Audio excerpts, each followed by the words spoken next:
President John Risenberg. Welcome to the 7th Congress of the International Society for Universal Dialogue. On the theme, After Hiroshima, Collective Memory, Philosophical Reflection, and World Peace.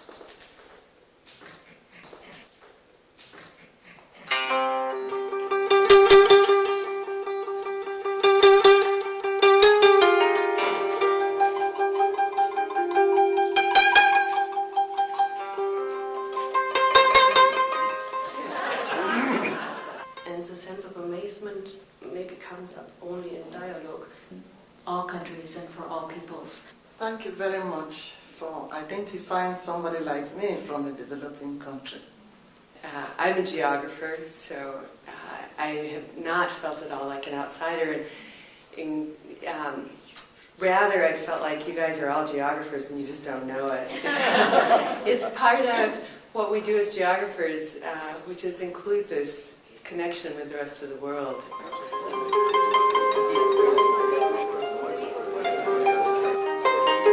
Professor Anderson. Good to meet you. Also, thank you for good news.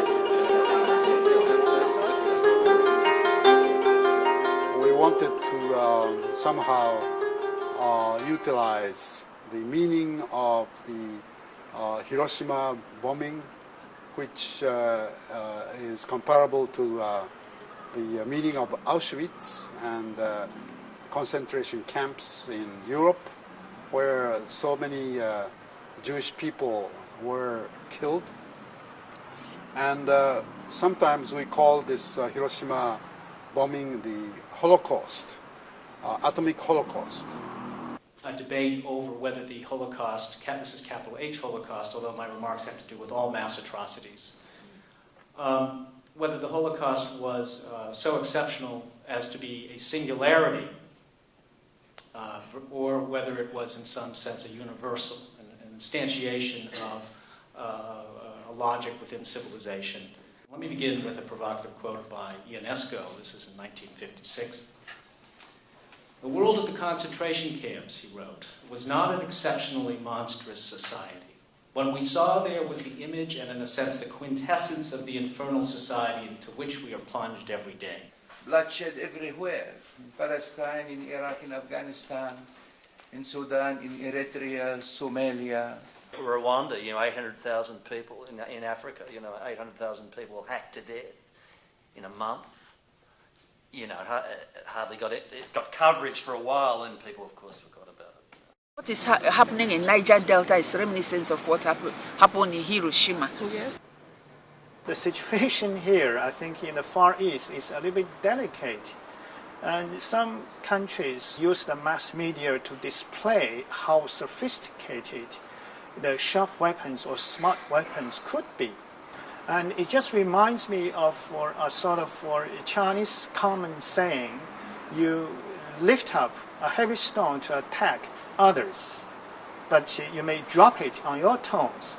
And this idea is based on the interpretation that both sides are made to suffer. There is now, more than ever, an urgent need for a philosophical approach to global problems. Why not pose the possibility that dialogue is the activity that can now make possible further human evolution?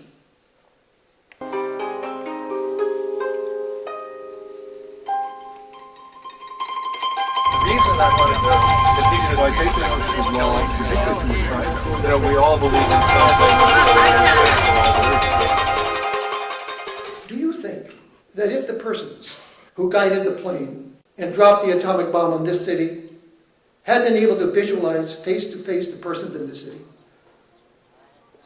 and if they had grown up in a culture that promoted such face-to-face experience and understanding, do you think that they would then could have dropped it? I think not.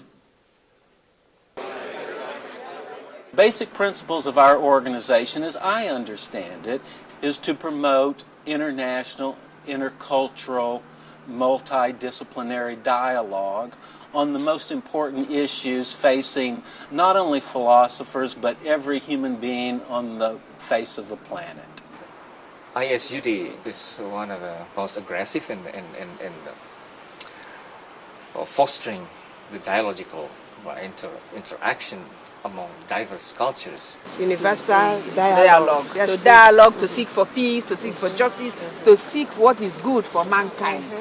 Because this organization called Dialogue, everyone sort of tried to have a dialogue with other people, even if you have different opinions. Somehow you try to explore, to find the common ground, to exchange ideas. In the spirit of the society, this is my first time coming to this meeting, but one could peel back to discourse ethics and Habermas and some of the stuff that Edward was talking about, that there are certain virtues implicit in the public reason process. How do these concepts apply to our own situation?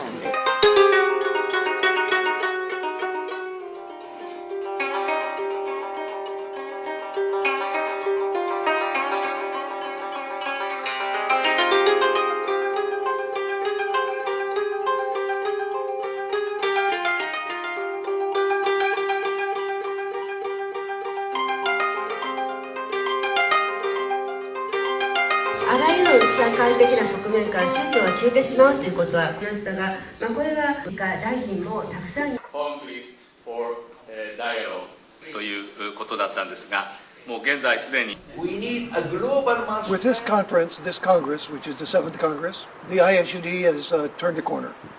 We had a Congress in Helsinki 2 years ago. And I thought that at Congress in Helsinki, we again began to turn the corner that I'm talking about. We were beginning to reach out beyond our foundations, which were in Europe, Poland and Europe, and in the United States. And that we were beginning to sense not only that we were getting scholars from other parts of the world, like Africa and South America and Asia, but that we were beginning in terms of our heads and the way we were thinking about global dialogue.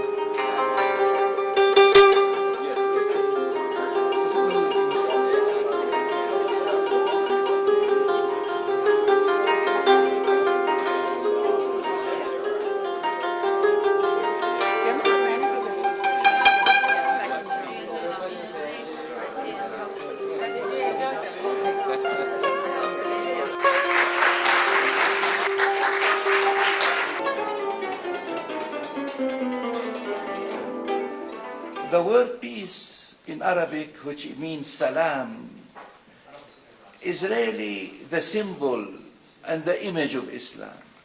I don't think we can generalize about religion, any religion, in terms, if we're going to make a social analysis, because there are so many conflicts going on within religious frameworks. So how can we talk about Islamic society as being one thing rather than another? And I would say the same thing for the concept of the West.